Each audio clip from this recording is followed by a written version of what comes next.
I think we're in a recession, and I'll tell you why. More importantly, what can you do to recession-proof yourself? How can you manage debt in hard times? Ted is here. Let's begin. This is Debt Free in 30. Here's your host, Doug Hoyes. Ted, welcome back. So we're both wearing short sleeve shirts, so that must mean it's the summer. And as we record this, there has been no official declaration of a recession. Right. You're going to give us the official definition of what a recession is? The official definition is 2 successive quarters of negative GDP growth. Gotcha. And it's true, as we record this, there have not been 2 soon. Now, of course, if you look at GDP per capita, a different story. But anyway, we're not... And if it's down, up, doesn't count as a recession, right? Right. So, and, you know, everybody who watches this podcast, who, of course, this is the first thing they do, I'm sure, Saturday morning. Probably. I predicted last year that we would be in a recession this year. So, of course, you have to say that. So I have to say that, yes, we absolutely are. Exactly. I cannot say that I'm wrong. And I'm not going to bore people with a bunch of statistics because, you know, they change every day. And right. I post all my current thoughts on X, which is what we used to call Twitter. So go to @DougHoyes. You can see whatever I'm thinking at the moment. But I'll tell you this. The unemployment rate here in Ontario for people aged 25 to 54, which is kind of the prime working years. Which is not us. It was well under 5% for most of 2023, right. And it's now into the 7% range. And the world generally considers 4 to 5% full employment, so 7% is a problem. Yeah, and okay, particularly if you're one of the 7%. That's right, exactly, and that's a key point. That if you're working and everything's fine, well, I guess you do not have a personal recession. Right. I do believe in the concept of a personal recession. You know. Well, you could, yeah. Things could still be tough. Right. Well, and the other thing is, okay, there's working or non-working. That's what unemployment is. Right. But then when you look at the number of hours worked, that's also going down. Sure. So. And that's important because people get used to having overtime and that extra money. So even if they're earning what they're supposed to be earning, if they don't have that overtime, it means their income's gone down, so they're servicing more debt. Exactly right. And even if, okay, I never got any overtime before, but now it's like, well, we have to leave early on a Friday or something.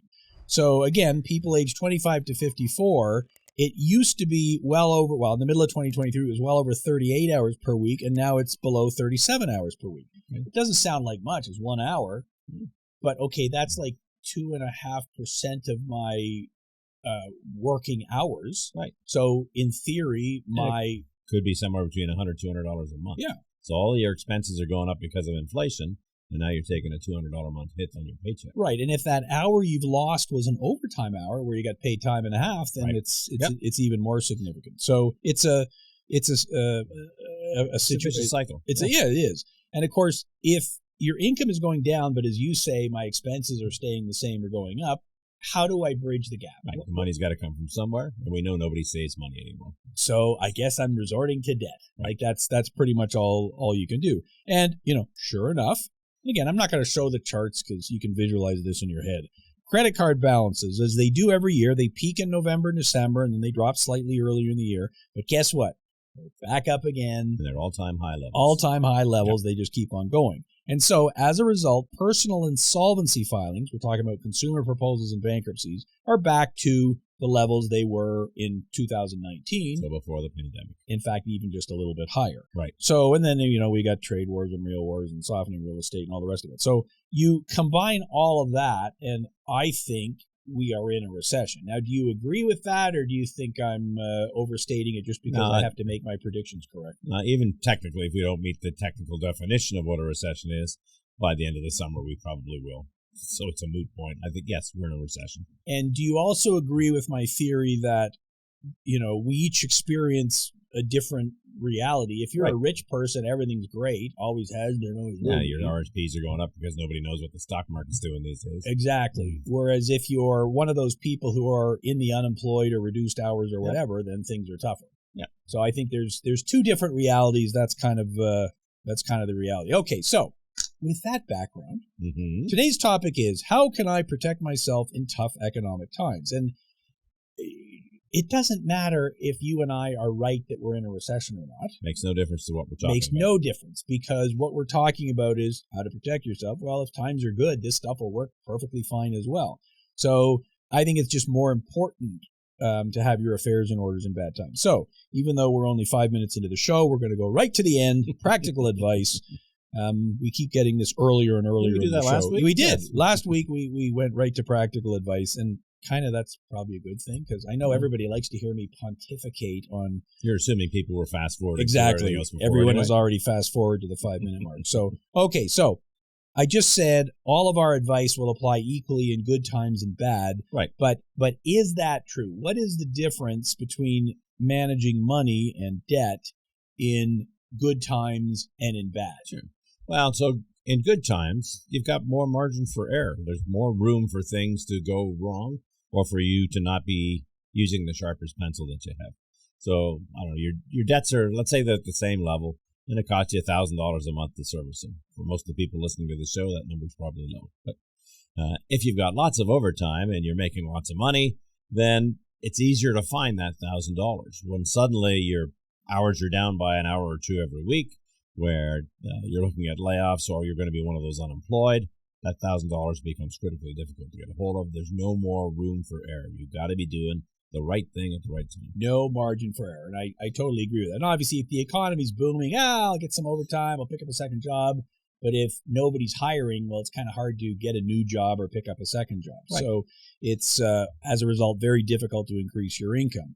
And I think declining income is exactly the definition of a recession. Like, if GDP is going down, right, doesn't that mean incomes must be going down? Isn't that what gross domestic? And if you don't like the word recession, just use shrink.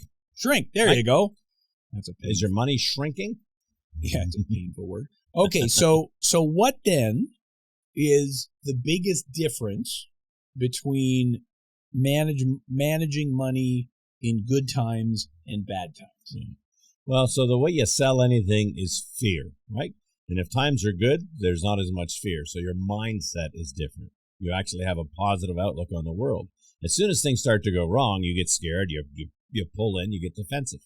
So you're looking at things completely differently. Yeah, and so if you are in your own personal recession, then okay, that kind of makes sense to me. So in the boom times, higher risk, I can make more money, everything's great. In a recession, well, I guess my mindset shifts to, I got to survive now.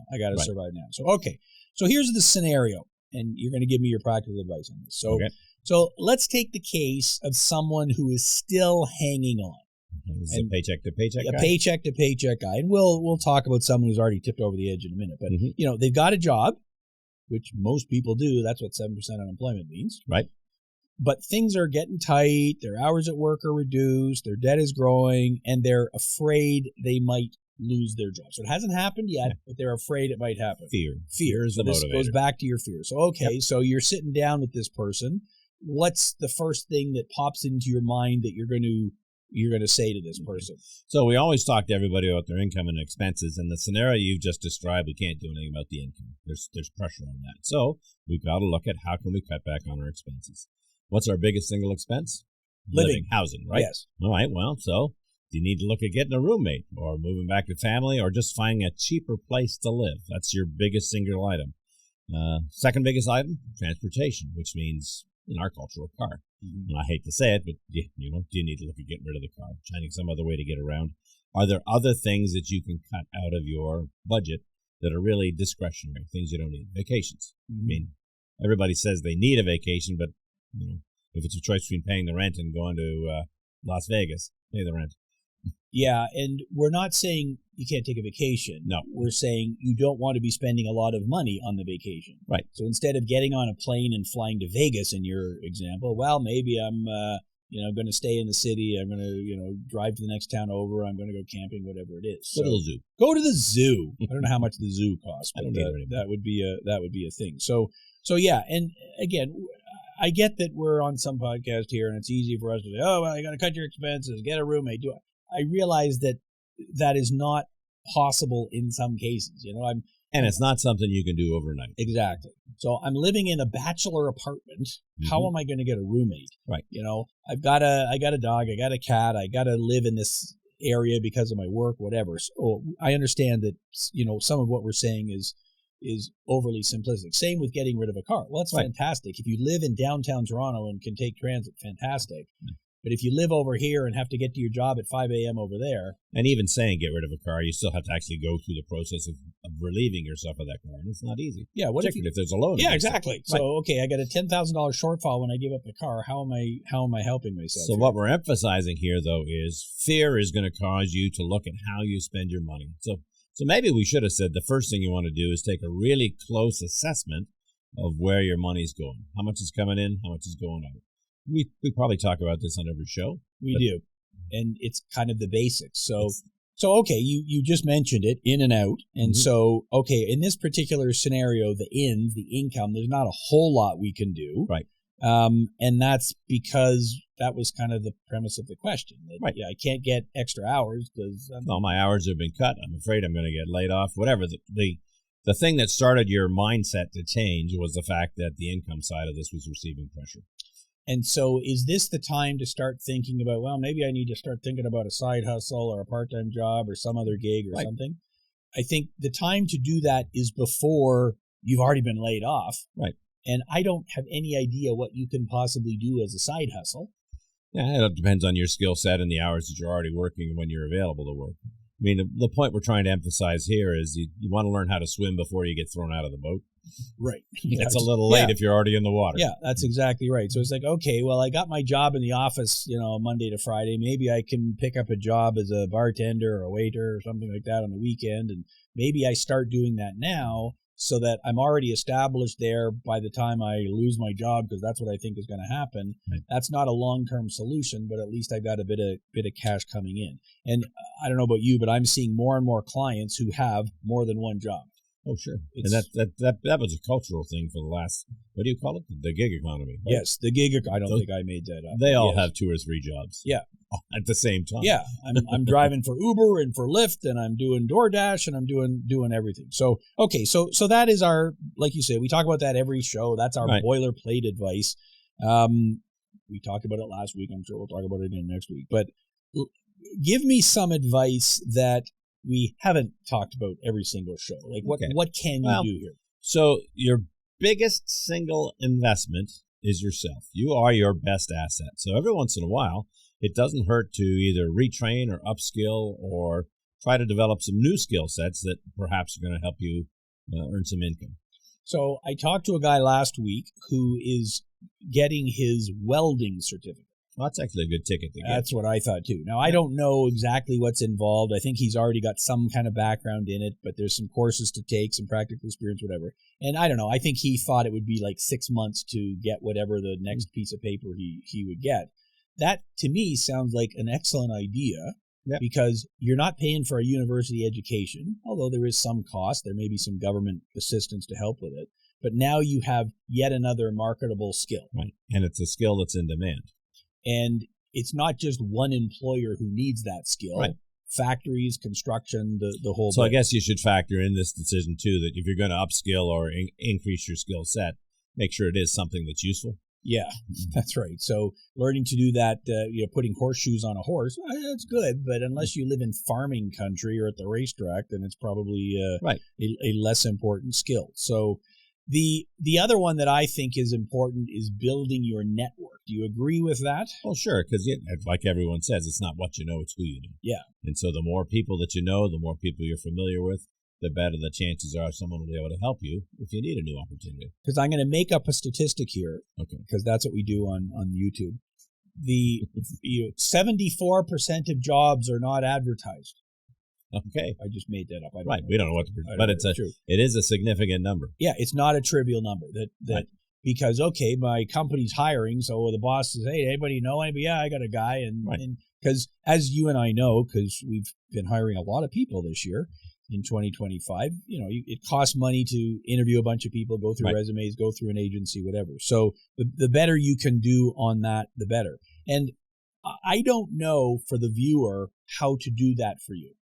Because I don't know what industry you're in. I don't know. And it depends on your personal strengths too. I mean, you may not be a social butterfly, but you're always doing certain things. You've got to sometimes get out of your comfort zone. Yeah, and so whatever industry you're in, like, do they have a conference? Do they have a LinkedIn group? Do they have a newsletter? Like, whatever there is. And the things that you do for recreation, your hobbies, do they have?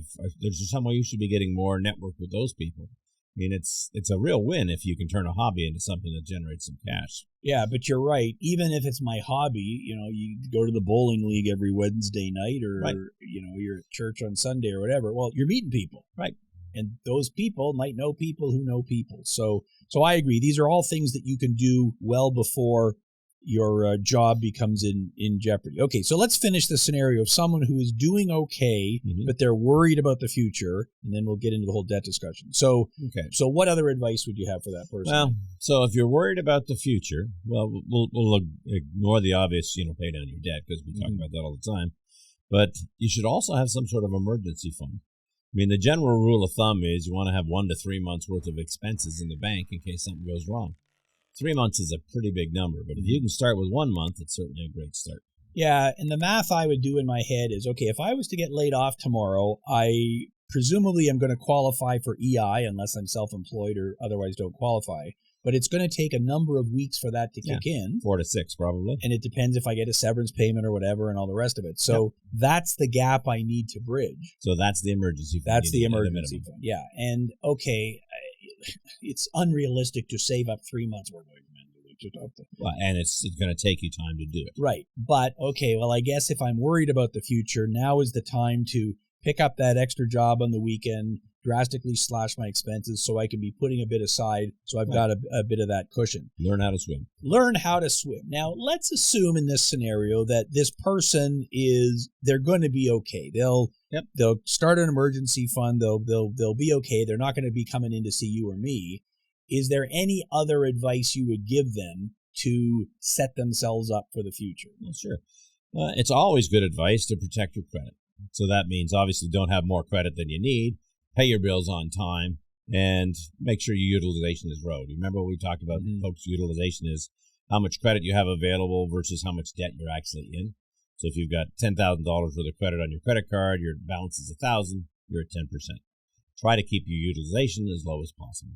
Yeah, because if you do get into a squeeze, okay, well, I've still got some room on my line of credit.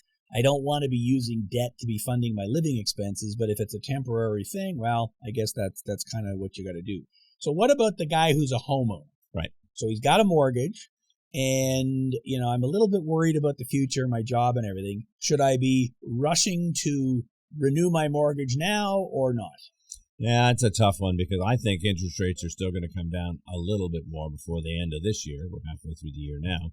You probably think they're coming down more than a little, right? Yeah, but I have no idea. Right, and we haven't been right on this particular one very often. So I would not be taking our advice on, this is a great show. We're telling you not to take our advice on this, that, and the other thing. I think if you think you might lose your job, okay, I can sort of see locking in. Right. Most of the time when you renew your mortgage, the bank sends you a piece of paper, it's probably electronic now, that says, would you like 1 year, 2 year, 5 year, whatever. Right. You click it. If your mortgage payments are up to date, they're not making you re-qualify. Yeah, it's a process. It's a process. So if you happen to lose your job 2 months before your mortgage renewal comes up, it probably isn't going to matter. The bank may not know. They may not know. Well, they certainly won't if you don't tell them. Now, It may be that lenders become a little more aggressive in the future and start actually doing some verification. But look, if the bank was willing to lend you the money 5 years ago and you've paid down the mortgage a bit, right, you should be in good shape. Why wouldn't they continue to lend it again? Yep. The problem with renewing early, so I've got a year left on my mortgage and I go to renew now. Depends on what kind of penalties you end up paying. So, okay, I'm going to have to pay some kind of penalty. Now, in a lot of cases, the bank's going to say, oh, we've got you for 1 more year. You're going to want to lock in for 5. We're not going to pay penalties because we're locking you in for more. Yep. So I think you got to really do the math. I am not going to tell you what to do, though, because I will be wrong in what I say. I think it's something you think about. Okay, so let's get to the harder question now. How can you manage debt in hard times? So let's take the case of the person who isn't doing great. Right. What's the absolute first thing that pops into your mind? I mean, obviously, all the things we already talked about, cut your expenses, increase your income, all that kind of stuff. But what would be the next thing on your list? So try not to incur any new debt. Remember, there's a difference. You've got credit, and when you use it, it becomes debt. So if things are starting to get tight, The worst thing you can do from your own perspective is increase the amount of debt you have, because now you're paying interest to service that debt.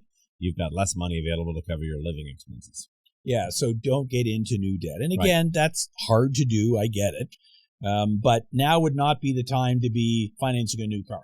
Would seem impractical unless your old car's falling apart. Yeah, and you can get a good rate or whatever. And again, that's why it's not hard and fast advice we're giving you. These are kind of just general principles. But I'm probably not buying a new house today if I think I'm going to lose my job tomorrow. And we're not sure what the market's going to do. Exactly. I'm not going to be, financing a vacation if I'm pretty sure I'm going to lose my job. Now is not the time to be doing risky things. Right. And so, in fact, it's the time to be doing the exact opposite. I'm going to cut my discretionary expenses. We talked about that. And, I'm sure everyone has already. Keep it simple. Yeah, exactly. Do I need 4 streaming services, or can I get by with 0, Right. Maybe now's the time to see if my creditors are willing to lower the interest rate. They probably won't. Right. Well, watch for programs. Oftentimes they promote, transfer your balance to us at 0 interest for 6 months. All those things are good. Just remember, when you do any of these things, it's not an invitation then to rack up the debt again on the old card. Right. Maybe it's an opportunity to eliminate the card. Yeah, which may have negative impacts on your credit score. So you got to look at all the different factors. Right. Consolidating into lower interest rate debt, makes perfect sense if you qualify. If you don't, I guess it's and if you have any money available to pay down debt, pay down the most expensive debt first. Yeah, we believe in whacking the higher interest rate things. So okay, so those are the obvious things. We talk about them on every show. What are the less obvious things? So for example, you're at a job and you contribute to an RSP every paycheck. Right. At what point should you say, cash is tight, I'm going to stop making contributions to my RSP? Well, so let's think it through. If you're allowed to put 5% in and your employer matches that 5%, that means you've immediately doubled your money. That's a pretty hard rate of return to match, right? So that gives a pretty good argument for doing RSPs. If you're only earning 5% in your RSP and you're carrying a bunch of debt at 15 or 20%, it's not a hard decision. Pay down the 20%. That's a much better rate of return than earning 5% of your money. Yeah, and again, you got to crunch the numbers. There is no obvious answer that is correct in every single case. Right. If you've got employer matching, oh boy, that is a hard benefit to give up. That's right, because it's free money. It's free money, but if I need the money to contribute, or I need the money to service my debts, then I kind of have to do that. So, okay, here we go. Lightning round. We've only got 8 minutes left. So, I've got 3 scenarios. I want you to give me your advice, and we're going to do this based on the age of the person. So, first piece of advice, tough times. You are a recent graduate, a young person. What are the things that pop into your head right off the top? Okay, so you probably have student loan debt, and you got no savings whatsoever because you've been living on credit for other loans. So, let's see. You're probably single. So that means no family. That means you could probably continue to live like a student for a while. A dorm room or shared accommodations, and you probably can do a side hustle without impacting other people around you. Right. And so if I was 22 years old, which I haven't been for 40 years, but if I was, then it's like, you know what? I'm going to keep living cheaply. Right. I can work 80 hours a week. It's not like my kids aren't going to see me because I don't have any kids. Yep. So just hustle. Right. Okay. So scenario number 2, I am now a mid-career parent. I'm 40 years old. Yep. I've got a kid or 2. I've got a spouse. Yeah, so now you're making decent money, but your expenses are also high because you got this family to support and things going on. It'd be nice if you have an emergency fund, because you should have one. You have to start teaching your kids about money because they're either going to go on to post-secondary or something. They're going to want your money. They always do.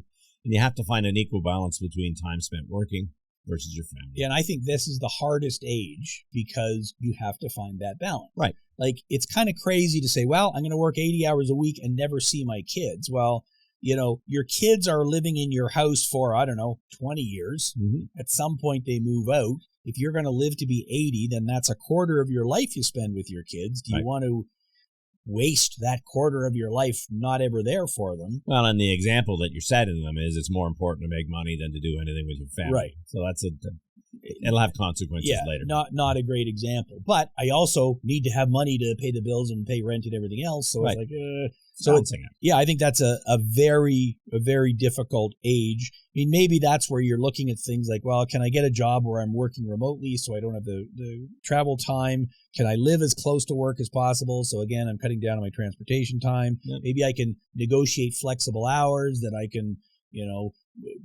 I can be there when the kids need me, but I can pick up time otherwise. There are options. I got to be thinking about an RESP. So do I want to be putting money in for the kids? Hopefully you thought about it before this. Yeah, but so these are all very difficult things. Okay, so then the last age group, the last scenario would be the person who is about to retire. Well, look, if you're about to retire, you do not want to retire with debt. And unfortunately, a third of all Canadians are now for sure. Yeah, and so again, a difficult age as well. So out of those three scenarios, who would benefit most from a consumer proposal? So let's start with the recent grad. Yeah, the grad could probably work their way through this unless their debt levels are ridiculous. I don't know that the proposal makes sense for them unless the problem is severe.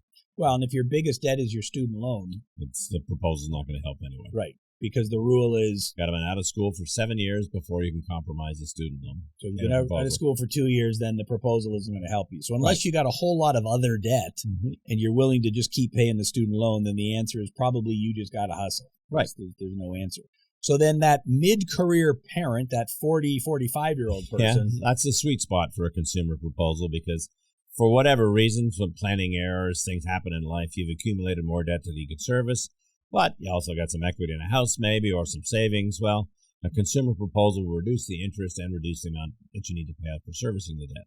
So there's a definite benefit to that mid-career, midlife people for proposals. Which is why our average client's age is around 45 because they've been working long enough to build up a bunch of debt, but they're not the president of the company. They're still maybe helping support their parents. The kids are at home. It's kind of the worst possible age in terms of money.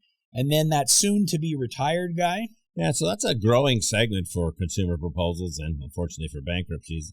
It depends a lot on your situation. So when you retire, how much pension income will you have? Do you have any other assets? What are your obligations going to be? It is critically important to reduce your debt before you retire. So, quite frankly, a proposal might make a hell of a lot of sense to get you over that bridge more quickly.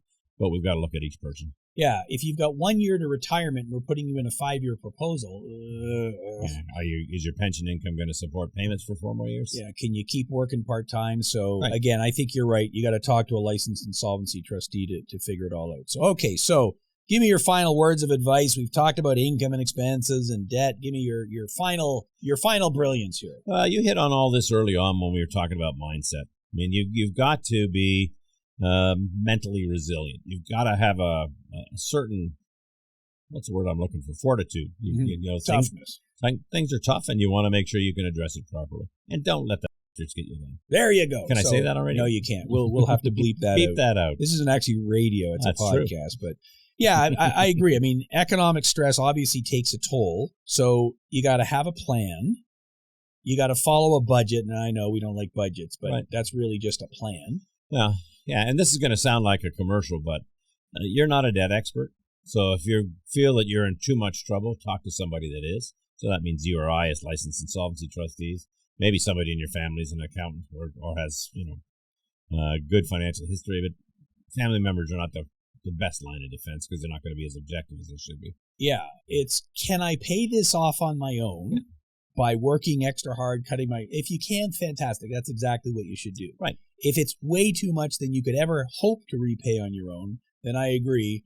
In Canada, only a licensed insolvency trustee is licensed by the federal government to do a consumer proposal or a bankruptcy. Right. And by law, we have to explain all your options. We got to talk about debt consolidation and all that other stuff. And half the people we talk to, we actually counsel into a different sort of solution. Something to keep in mind, just because it's in the papers all the time. If somebody's charging you a fee to talk to you about this stuff up front, they probably it's aren't a scam. Licensed insolvency trustee. Yeah, be careful. It's almost for sure a scam. So there should be no upfront fees. You don't start paying us until the procedure has been filed. That's just how it works. So yeah, I think you got to do your research, and I agree. Don't try to do it alone. So there you go. That is our show for today. For those watching on YouTube, click all the like buttons. We got to slow down because we got another 54 seconds. There you go.